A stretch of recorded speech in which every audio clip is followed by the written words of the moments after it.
ጊዜያት ከህዝቡ ጋር በመናደርጋቸው ውይይቶች የአገልግሎት አሰጣጣችን የመልካም አስተዳደር ችግሮች አፈታታችን ችግር እንዳለበት ህዝቡን በወቅቱና በጊዜው አገልግሎት እየሰጠን እንዳልሆነ መጉላላት እንዳለ ብዙ ችግሮች የሚፈቱት ከአመራሩ እና ከባለሙያው ባለው ቀረቤታ ወይም በሌላ መልኩ ነው የሚል ቅሬታዎች በተደጋጋሚ የሚሰሙበት ከተማ ስለሆነ ይህንን ችግር ለመፍታት በዋነኝነት ከንቲባውንና ባለጉዳዮችን ከንቲባውንና ሌሎች አመራሮችን ከንቲባውንና ሌሎች ባለሙያዎችን ባለጉዳዩ ፊት ለፊት አግኝተው ሌላ አገናኝ ድልድይ ሳያስፈልጋቸው በቀጥታ በማግኘት ጉዳያችን የሚያቀርቡበት ጉዳያቸው ያልተፈታ የየትኛው ቦታ ላይ እንደሆነ የሚታይበት ጉዳዩ ለምን እንዳልተፈታ ያንን ጉዳይ መፍታት የሚገባው አካል የሚያስረዳበት ስህተቱ የዚያ አመራር ወይም ተቋም ባለሙያ ሆኖ ከተገኘ የሚታረምበት ባለጉዳዮች ደግሞ ተገቢነት የሌለው ጥያቄ ይዘው እየተመላለሱ አላስፈላጊ ጥቅም ለማግኘት የሚንቀሳቀሱ ከሆነ ደግሞ ጉዳዩ የማይመለከታቸው ወይም የማይገባቸው መሆኑ ፊት ለፊት በህዝብ ፊት ተነግሯቸው የሚሄዱበት መድረክ ይፈጠራል ማለት ነው። ከብስራት ቀበሌ ነው የመጣሁት። አርሶ አደር ነን። የቤት እድሳትን ይመለከታል። የቤት እድሳት ደግሞ ከአርሶ አደር ናችሁ ተብለን ቤት እድሳት ከልክለን ቆይተናል። አርሶ አደር ናችሁ ተብለን ደግሞ አርሶ አደርነታችን ተረጋግጦልናል። አርሶ አደርነታችን ተረጋግጦ ደፍተር በመስጠታችን እናመሰግናለን። ይህ ችሎት በመቋቋሙም ደስተኛ ነኝ። ችግራችንና ብሶታችንን ሊፈታልን ይችላል ብዬ አመሰግናለሁ። የቤት እድሳትን ጉዳይ በተመለከተ አጋጣሚ ያው አረንጓዴ ደብተር ባለቤቱ መሬት መምሪያ ነው። ክፍለ ከተማ ላይ ደግሞ መሬት መምሪያ የለም። ያን እያረጋገጠ የሚፈቅድ አካል ባለመኖሩ ቤታችን ለጊዜው እየተነጋገርን ነበር። እንደ መምሪያም ተነጋግረናል። መፍትሄ አድርገን ይወሰድነው ታች ባለቤት ባለመኖሩ ክፍለ ከተማው ኃላፊነት ወስዶ እንዲፈቅድ በተለይም የክፍለ ከተማው ስራ አስኪያጅ፣ የክፍለ ከተማ ህንጻ ሹም እና የክፍለ ከተማ ደንብ ማስከበር በጋራ ሆነው በሶስት ኮሚቴ እየታየ ክቡር ከንቲባውም የሚያምኑበት ከሆነ እኛ እንደ ተቋም እንደ መፍትሄ ያሰብነው ይሄን ስለሆነ ሌሎች ከተሞችም እየሄዱበት ነው። ኮሚቴ አቋቁመን በክቡር ከንቲባው ውሳኔ ሰጭነትና ደብዳቤ ማወርደን ወደታች ቅድም ያልኳቸው አካላት በጋራ እየወረዱ ጥያቄ ሲቀርብ በጋራ እየወረዱ አሁን ሰዎች ባላቸው ቦታ ላይ አሁን ባላቸው ቤት ላይ የይዘትና የቅርጽ ለውጥ ሳይደረግበት እያደሳችሁ መቀጠል እንድትችሉ የመፍትሄ ሐሳብ አቅርበናል ማለት ነው።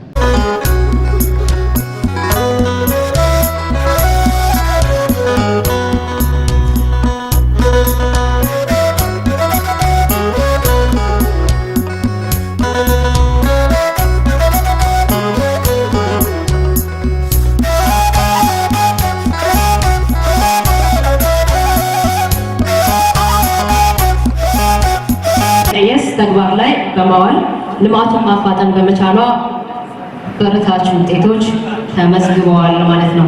ክልላችንም እንደ ሀገር አቀፍ ደረጃ በተቀየሰው የኢኮኖሚ ፖሊሲ ላይ በመመርኮዝ ኢንቨስትመንቱን ለማስፋፋት ለማበረታታት አዋጆች ወጥተው በስራ ላይ የሚገኙ ይሆናል ነው። የአዋጁ ዋና ዓላማ ኢንዱስትሪዎችን በአግባቡ በመደገፍና በማበረታታት በገበያ ተወዳዳሪ እንዲሆኑ ማስቻል ያለመ ነው ማለት ነው። ዓላማ ያደረግነው በከተማችን ወቅታዊ ችግር ምክንያት የተቀዛቀዘው የኢንቨስትመንት እንቅስቃሴ ማነቃቃት፣ የከተማውን የኢንቨስትመንት ማነቆዎች ተለይተው የሚፈቱበትን አቅጣጫና አዳዲስ ኢንቨስተሮች ወደ ከተማችን እንዲመጡ ምቹ ሁኔታን መፍጠር ነው። ከውይይቱ ምን እንጠብቃለን? የከተማችን ኢንቨስትመንት ፍሰት እንዲሻሻል ሁሉም ባለድርሻ አካላት የራሳቸውን አስተዋጽኦ ለማበርከት የሚያስችል ግንዛቤ ይዛሉ ነው። ባለሀብቶች ለሚጠይቋቸው ጥያቄዎች የሚመለከተው አጋር አካላት እና ባለድርሻ አካላት ጋር ተገቢውን ምላሽም የሚሰጥ ይሆናል ነው። ከውይይቱ የምንጠብቃቸው በርከት ያሉ ጉዳዮች ናቸው። በወቅታዊ ምክንያት ተቀዛቅዞ የቆየው ኢንቨስትመንት ይነቃቃል። ስለ ከተማው ኢንቨስትመንት አማራጮች በስፋት የሚነገርበትና አዳዲስ ኢንቨስተሮች እንዲመጡ ጥሪ ብናደርግበት አንዱ መድረካችን ነው ማለት ነው።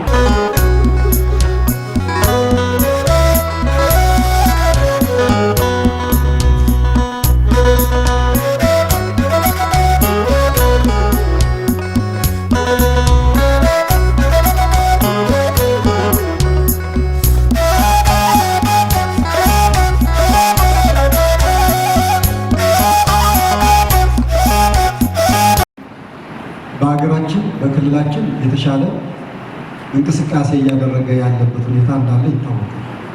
በእኛም ከተማ ሲታይ በአምራች ኢንዱስትሪው ዘርፍ ከ700 በላይ ፕሮጀክቶች አመልክተው ለእነዚህ ይሁንታ ሰጥተናል። ከዚህ ውስጥ 214 አካባቢ የሚደርሱት የተሰጣቸውን መሬት ቦታ አልምተው የሚፈለገውን ማሽነሪያ አሟልተው ወደ ምርት የገቡ ናቸው። ሌሎቹ ደግሞ ከ200 በላይ የሚሆኑት የግንባታ ስራቸውን በማጠናቀቅ ላይ የሚገኙ ናቸው። በአምራች ኢንዱስትሪ ዘርፉም ሆነ በአገልግሎት ዘርፉ ባለሀብቱ የማምረትም ሆነ የአገልግሎት አሰጣጡን የበለጠ ዘመናዊና ውጤታማ በማድረግ የሚጠበቅበትን ሀገራዊ ኃላፊነት መወጣት እንዲችል እንደ መንግስት የሚጠበቅብን ለማድረግ ዝግጁ መሆናችንንና በሂደቱም ያጋጠሟቸውን አንዳንድ ጉዳዮች አንስተን ተነጋግረን በቀጣይ መፍትሄ የምንሰጥበት እናንተም በዘርፉ ያሉ ማነቆችን ተቋቁማችሁ እስካሁን ድረስ በመጣችሁበት መንገድ የበለጠ ተጠናክራችሁ አሁን ያለንበትን ክልላዊና አካባቢያዊ የሰላም እጦት ምንም ሳያደናቅፋችሁ ይህንን ቻሌንጅ ተቋቁማችሁ በጀመርነው መንገድ ጉዟችንን አጠናክረን መቀጠል አለብን። ህዝባችን ከድህነት ከችግር ማውጣት አለብን።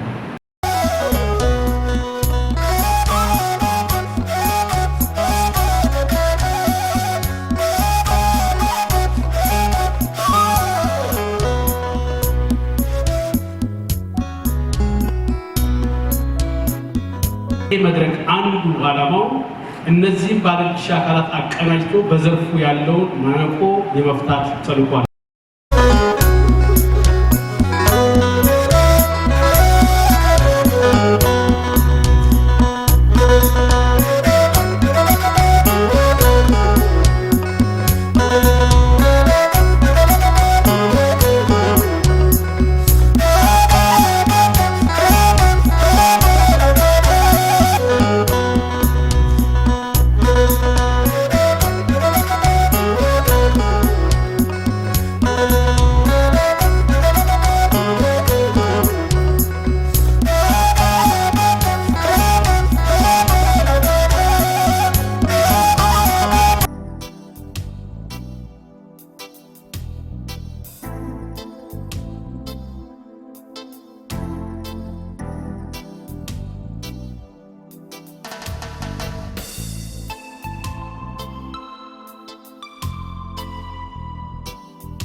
ሶበሶ ተሰራ ባላለ ቀበሌ 13 ሸምበጣ አካባቢ ተወልጄ ያደግኩት ዲፖ አሁን የምታየው እጅግ በጣም ደስተኛ ነን። አካባቢው ጋር ያለው ህብረተሰብ በዚህ ፕሮጀክት መጀመር ምክንያት በጣም ደስተኛ ነው።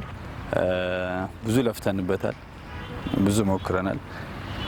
በግለሰቦች እጅ እንዳይገባ በጣም ብዙ ስንጮህ ነበረ። ዛሬ እዚህ ደረጃ ደርሶ በማየታችን በጣም እድለኞች ነን።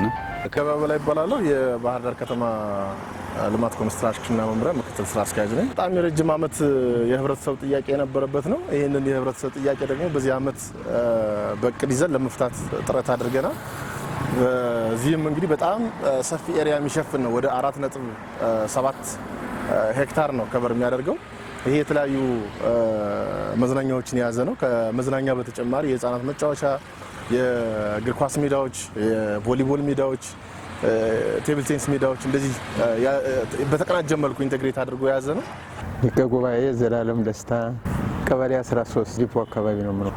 ጥሩ እቅድ ነው፣ ጥሩ ሀሳብ ነው፣ ደስ የሚያሰኝ ሀሳብ ነው።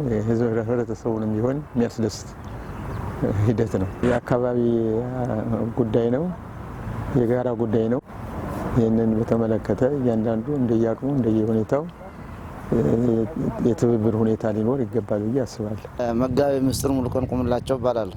ነዋሪነቴ እዚህ ቀበሌ 13 ነው የምኖረው። ይሄ በጣም ደስ የሚል እንትን ነው። እንግዲህ ባህር ዳር ላይ ተቀምጦ በዚህ ሙቀት መቃጠል ከባድ ነገር ነው እና ይሄ ክፍት መሆኑ አንደኛ እዚህ መዝናኛው ግለሰቦች ሳይዙት በመንግስት ደረጃ ሆኖ ወጣቶቹ እዚህ እየመጡ ንባብ እንዲያነቡ ንባባቸውን ትምህርት ቆይተው ለጥናት ለምን እዚህ ቢሆን ይሄ የጣና ነፋስ ይመጣል፣ ሙቀቱ ይቀንሳል እና ይሄ እንደዚህ ከሆነ በጣም ደስ የሚል ነገር ነውና ቢቀጥል ጥሩ ነው። እንደዚህ አድርጎ ይሄ ቢፋጠን ከተማ አስተዳደሩም ይሄን ቢያፋጠንልንና እንደ ወጣቶቹ ህፃናቱ ሌላ ውስጥ ጫት ቤት ምናምን ከሚውሉ እዚህ መጥተው ሲያነቡ ቢውሉ ይሄ ግሪን ኤሪያው ያምራል።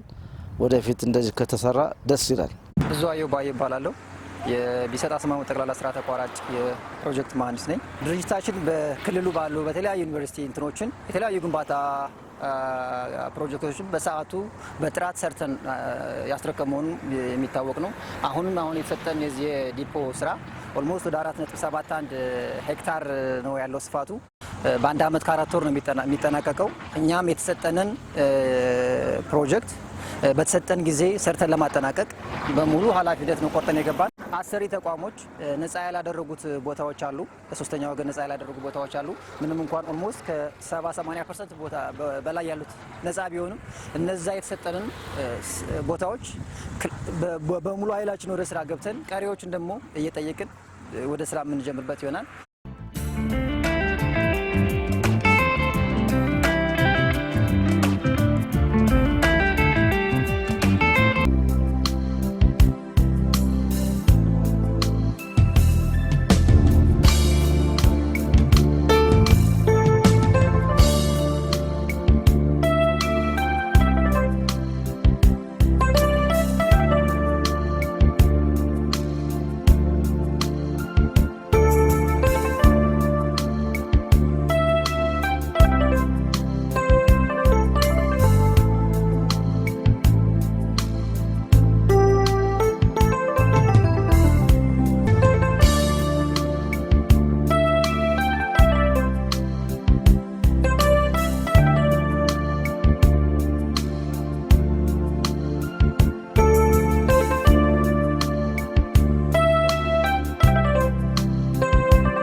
ዛሬ ልዩ የሆኑ ሮያል ፓልም ትሪ የሚባሉት ናቸው። ከዚህኛው ነባሩ ፓልም ትሪ ለየት ያሉ ዝርያ ያላቸው ጌጥ ያላቸው ፓልም ትሪዎች ናቸው የተተከሉት ማለት ነው። ሮያል ፓልም ትሪ የሚባሉት እነዚህ ይህም ደግሞ የኛ 3 ኪሎ ሜትር 00 የምንለው ከጊዮን አጅፕ ነው እስከ አባይ ድረስ ያለው ነው። ይሄኛው የሁለተኛው ምዕራፍ የኮሪደር ልማት ማስጀመሪያ ከዚህ ነው የሚሆነው ማለት ነው። ከዚህ ወደ ገጠር መንገድ ነው የሚሆነው። ውበቱን ብቻ ሳይሆን ማስተዳደር አዘሴም ታይም ደግሞ ገቢ ማስገኛም ጭምር ሆኖ ለወጣቱ እንዲያገለግል አድርገን ተቋም እየፈጠርንለት ነው። በባለቤትነት ግን ራሱን የቻለ የመንግስት ተቋም አለው። በእያንዳንዱ ተቋም ፊት ለፊቱ ያሉትን ተቋማት እንዲወስዱ፣ የመንግስት ተቋም ከሆነ የመንግስት ተቋማት እንዲረከቡ፣ የግል ድርጅቶችም ከሆነ የግል ድርጅቶች ተረከው ይህንን አካባቢ እንዲንከባከቡ የልማት ስራዎች ማደግ ማበብ እንዳለባቸው ነው። ባህር ዳር አንዱ ማሳያችን ነው። ውብ ጽዱ ማራኪ ከተማ ለማድረግ ተወዳዳሪ ከተማ ለማድረግ ትልቅ እድል ያላት ህብረተሰቧን በዛው ልክ አስቦ የሚሰራ ነው። አመራሩና ህብረተሰቡ ተቀናጅቶ እየሰራ ያለው ይሄ አሁን የምናየውን ልማት ለማየት ትልቅ እድል የፈጠረ ነው። የበለጠ ማላቅ ማስዋብ የሚጠይቁ ስራዎችም እንዳሉ እየተለዋወጥንባቸው ያለው ነው። የባህር ዳር ከተማ ዋነኛ ገጽታ የሆነው የጣና ሐይቅ አለ። እነዚህ ነገሮች ባህር ዳር ውብ አድርገዋል።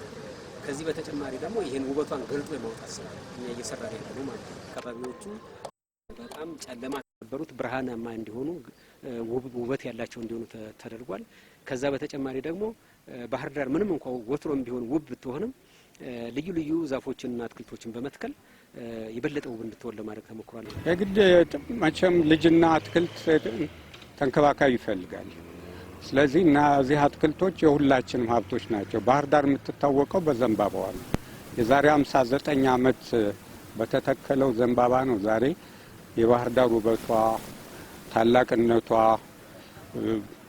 ሁሉም ሰው መጥቶ ስለ ባህር ዳር ውበት የሚያወራው በዛን ጊዜ በተተከለው። ቀጣይ ደግሞ ይሄ ምናልባት ሁሉም ነገር እድሜ ያለው በእድሜ ብዛት እያረጁም እየወደቁ የሚሄዱ ስላሉ ተተኪን በመተከሉ እንግዲህ ከ60 ዓመት በኋላ ይህን እድል በማግኘታችንና የታሪክ ምስክር በመሆኔ እድለኛ ነኝ እላለሁ።